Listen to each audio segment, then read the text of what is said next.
Hi friends, welcome back to our channel Romance Lust vs Love Part 37.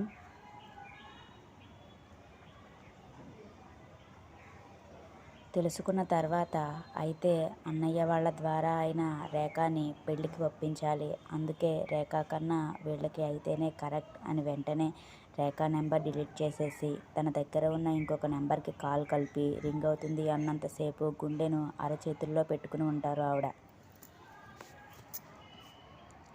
Lunch skip చేసి మరి work చేస్తూ గడిపేసిన evening వరకు నెట్టుకొచ్చేసిన Virat office timings అయిపోవడంతో తన ఫ్రెండ్స్తో కలిసి వెళ్తున్న భూమిని సీసీటీవీ ఫుటేజ్లో చూస్తాడు.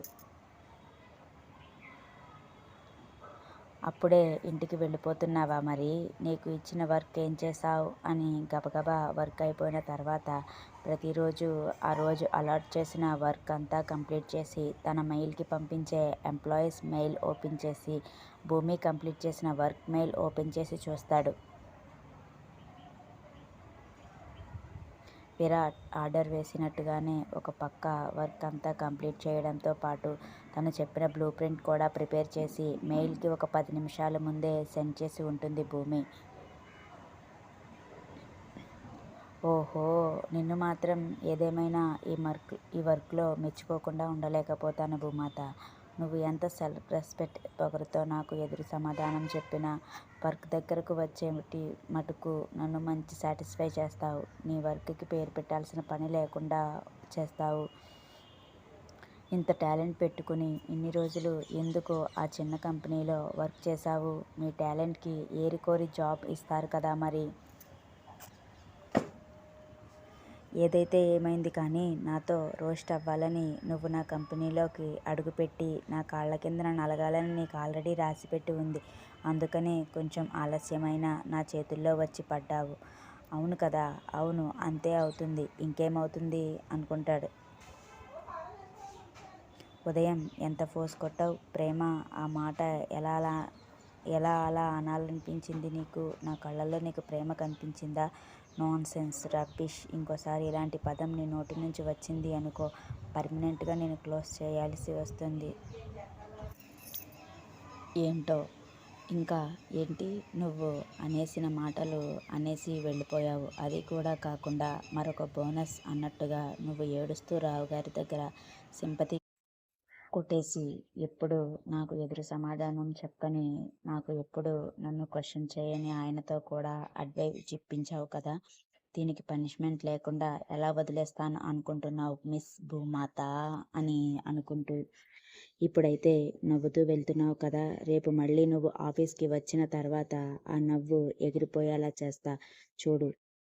అలా చేయకపోతే నేను విరాట్నే కాదు అని తను చేయాల్సిందంతా చేసి అనుకున్నదంతా భూమికి మెయిల్కి సెండ్ చేసి అది భూమి ఆఫీస్కి వచ్చిన నెక్స్ట్ మినిట్స్ తెలిసేలా ప్లాన్ చేసి విలని స్మైల్ ఇస్తాడు. ఇంతకీ ఏం చేశాడు, ఎందుకు అంత పెద్ద డెసిషన్ తీసుకున్నాడో రేపటి చూద్దాం. బస్ కోసం 5గురు కలిసి రోడ్డు మీద నడుస్తూ మాట్లాడుకుంటూ వెళ్తుంటారు భూమి అండ్ కో. హే హిమక్రీమ్, నీ కొత్తిమీర కట్టకి ఏం రాస్తావు? అంత పొడవుగా ఉంది జుట్టు అని వెటకారంగా అడుగుతాడు సందీప్. ఓయ్, ఇంకొకసారి నా జుట్టుని ఏమైనా కామెంట్ చేశావనుకో నీకు బాగోదు చెప్తున్నా. అయినా నా జుట్టుతో నీకేం పని అని కోపంగా అరుస్తుంది హిమ. అంటే ఏం లేదు, మీరంతా బారు జుట్టుని మెయింటైన్ చేస్తున్నారు కదా, ఇదిగో వీళ్ళిద్దరి కొబ్బరి పీచులకు కూడా ఏదైనా టిప్స్ చెప్తే వాళ్ళు కూడా యూస్ చేసుకుంటారు కదా అని నడుము వరకు ఉన్న భూమి జుట్టుని ఇంకా వీపు వరకు ఉన్న హాసిని జుట్టుని చూపిస్తాడు.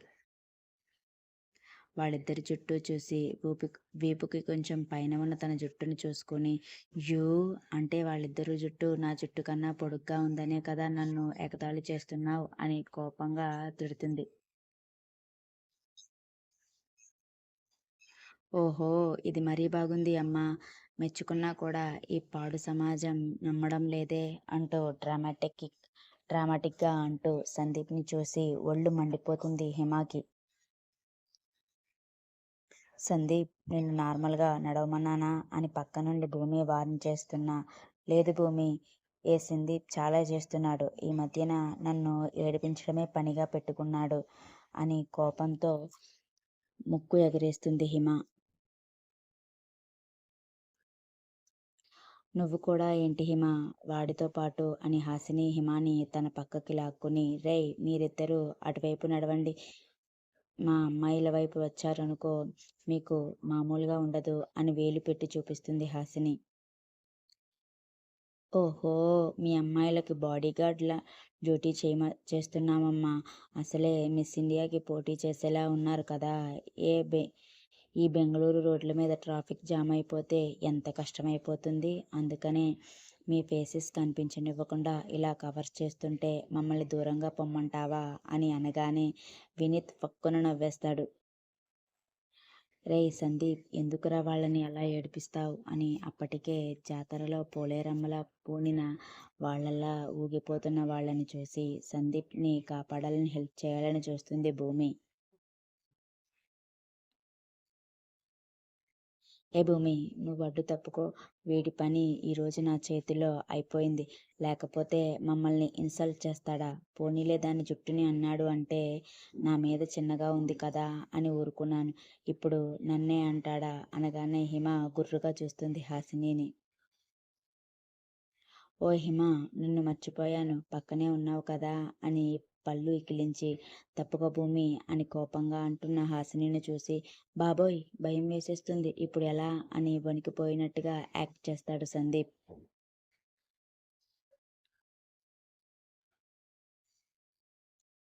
హే ఊరుకో అంటూ సందీప్ భుజం మీద ఒకటి కొట్టి, ఏంటే మీరు కూడా వాడితో పాటు సమానంగా వాడేదో అంటే మీరు కూడా అలా కోపంగా సమాధానం చెప్తే ఎలా?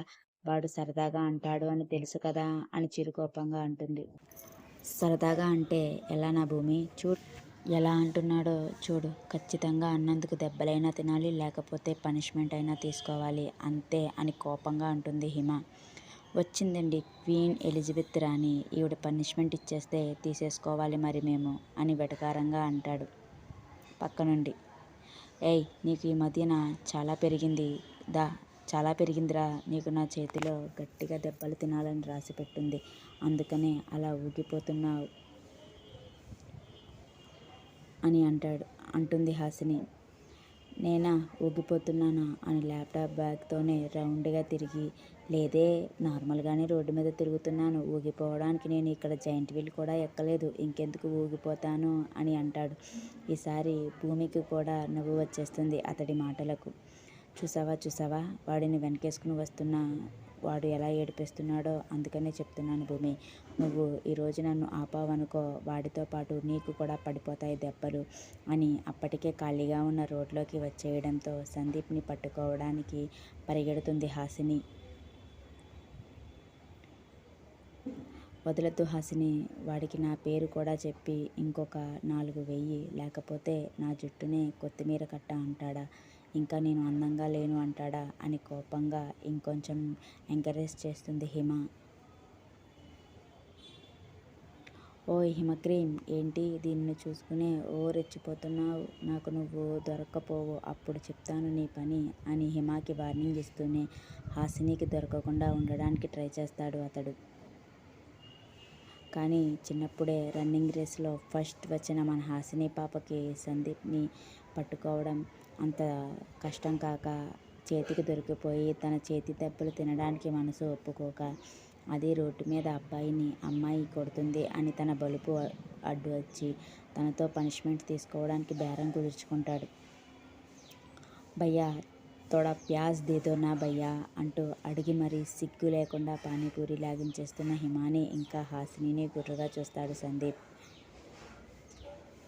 భయ్యా ఇది అయిపోయిన తర్వాత ఇంకా బేల్పూరి, మసాలా పూరి, చాట్ కూడా కావాలి భయ్యా, అవన్నీ ఇక్కడ తినలేము కానీ ప్యాక్ చేసాయి అని చెబుతూనే నోటి నిండా పానీపూరిని కుక్కేసుకుంటుంది హాసిని.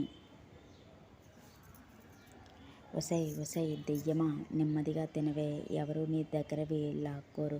వామ్మో వామ్మో, ఆ తిండి ఏంటే, మీరు అమ్మాయిలేనా అసలు, ఏదో రాక్షసుల్లా దండయాత్ర చేస్తున్నారేంటి ఆ బండి మీద బండి మీద ఈరోజు సంపాదనతో వాడు నెల రోజులు కష్టపడక్కర్లేదు తెలుసా అని కోపంగా అంటాడు. ఓహో, ఏంటి బాబు సీరియస్ అవుతున్నావు? ఏ పనిష్మెంట్ మర్చిపోయావా అని అంతకన్నా సీరియస్గా అడుగుతుంది హాసిని. ఎందుకు మర్చిపోతాను మేడం, పడుకున్న గుర్రాన్ని లేపి మరీ తన్నించుకున్నాను కదా, నాకు అవ్వాల్సిందే అని ఉడికిపోతున్న సందీప్ని చూసి ఒక పక్కగా నిలబడి నవ్వుకుంటారు వినీత్ ఇంకా భూమిలు.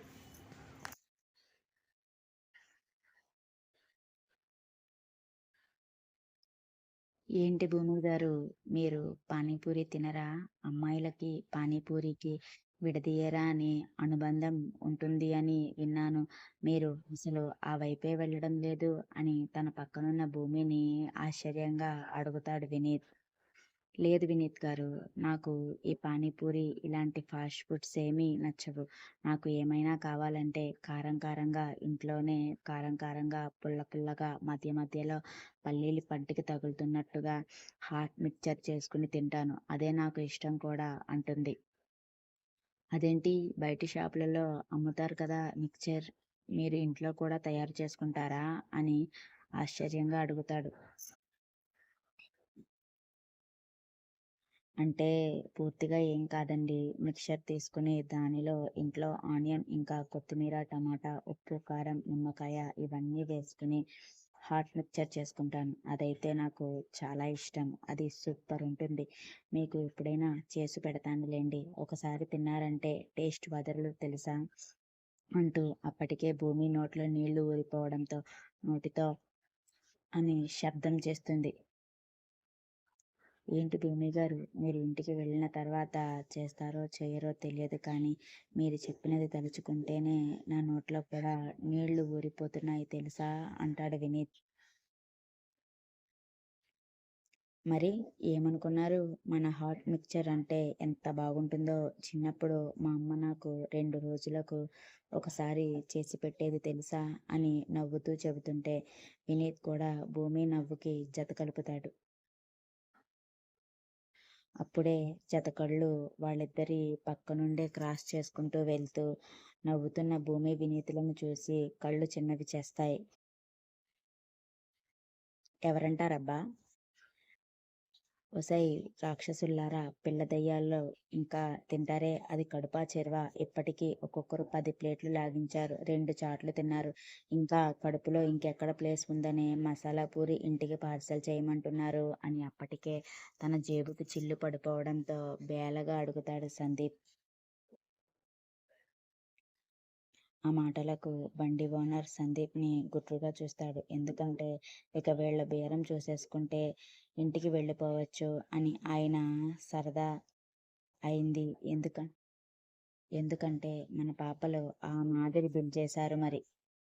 నువ్వు ఉండరా, నువ్వే కాబట్టి బిల్ కట్టేది. మా కడుపులోకి ఎంత వెళ్ళడానికైనా ఆ ప్లేస్ ఉంటుంది భయ్యా. నువ్వు ఒక మసాలా పూరి ఇక్కడ ఇచ్చేయి, ఇంకొక 2 మసాలా పూరి ప్లేట్స్ విడివిడిగా ప్యాక్ చేయి అంటూ అది కూడా కడుపులో వేసేస్తుంటారు ఇద్దరు.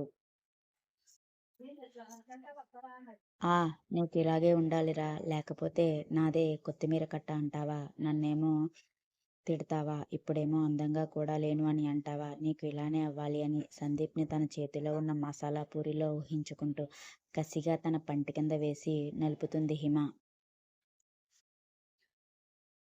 దెయ్యాల్లారా, రాక్షసుల్లారా, అసలు మీకు మనక్సాక్షి అంటూ ఉన్నదా?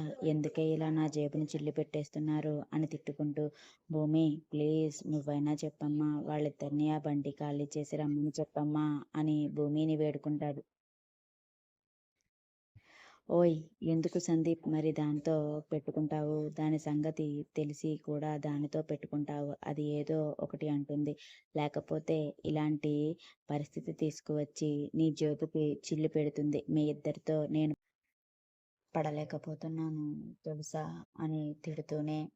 హే హిమ, హాసిని, ఇంక చాలు, కడుపు నొప్పి వచ్చేస్తుంది, రండి అని వాళ్ళిద్దరి దగ్గరకు వెళ్ళి చేతులు పట్టుకుని లాక్కుని తీసుకువచ్చి అనుకోకుండా అటువైపు రోడ్ మీద ఉన్న వ్యక్తిని చూడగానే భూమి ఉన్న చోటే షాక్గా నిలబడిపోతుంది. తన చేతిలో తన ప్రమేయం లేకుండానే వణికిపోతూ కాళ్ళల్లో నిలబడడానికి కూడా ఓపిక లేనట్టుగా అయిపోతూ ఉంటే ఒంటి నిండా విపరీతంగా చెమటలు పోసేస్తూ ఊపిరి పీల్చుకోవడానికి కూడా కష్టపడిపోతూ వెంటనే అక్కడి నుండి వెళ్ళిపోమని బుద్ధి మనసు వారిస్తున్న కథలను అంటూ బిగుసుకుపోయిన కాళ్ళు గట్టిగా చెప్పేయడంతో హాసిని తొందరగా వెళ్ళిపోవచ్చు రావే అని భయం భయంగా పీల గొంతుతో అంటుంది. అప్పటి వరకు హిమతో మాట్లాడుతున్న హాసిని భూమి గొంతులోని మార్పు చూసి టక్కున తన వైపుకి తిరుగుతుంది. అప్పుడో ఇప్పుడో స్పృహ కోల్పోతాను అన్నట్టుగా ఉన్న భూమి పరిస్థితి చూసి, హే భూమి, ఏమైందే, ఏమైంది, ఎందుకు అలా అయిపోతున్నావు అని తను చూసిన వైపు చూస్తుంది.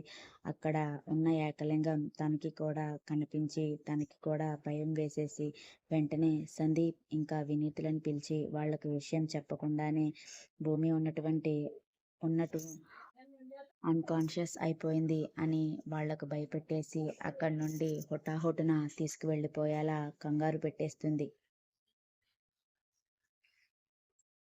అప్పుడే భూమిని హాసినిని పిలుస్తున్నప్పుడే భూమిని చూసిన ఏకలింగం, ఇదేంటి ఆ దొంగ మొహం దానిలా ఉంది, అంటే నా కళ్ళు గప్పి ఇది ఇక్కడ వరకు రావడం కాకుండా వాళ్లకు నచ్చినట్టుగా సరదాలు చేస్తుందా అని దగ్గరగా fast food centre panipuri, Manchuria, noodles ఇలాంటివన్నీ కూడా వరుసగా బళ్ళ మీద అమ్ముకోవడం చూసి పొరపాటు పడి గబగబా అవతల రోడ్డు వైపు ఉన్న అతడు ఇటువైపుకి వచ్చేటప్పటికి అక్కడ భూమి, హాసిని, సందీప్ వాళ్లను తొందర పెట్టేసి తీసుకువెళ్ళిపోయేలా చేస్తుంది. దాంతో అక్కడ ఎవ్వరూ ఏకలింగానికి కనిపించరు. Thank you friends. అసలు ఏకలింగాన్ని భూమి చూసింది కదా, భూమి ఏకలింగానికి దొరికిపోతుందో లేదో తర్వాత ఎపిసోడ్లో తెలుసుకుందాం. అలానే ఇలాంటి మరిన్ని ఎపిసోడ్స్ కోసం నా ఛానల్ని సబ్స్క్రైబ్ చేసి ఎంకరేజ్ చేయండి ఫ్రెండ్స్. తొందరలోనే ఇంకా ఇంకా మంచి స్టోరీస్ మీ ముందుకు తీసుకొస్తాను. Bye friends.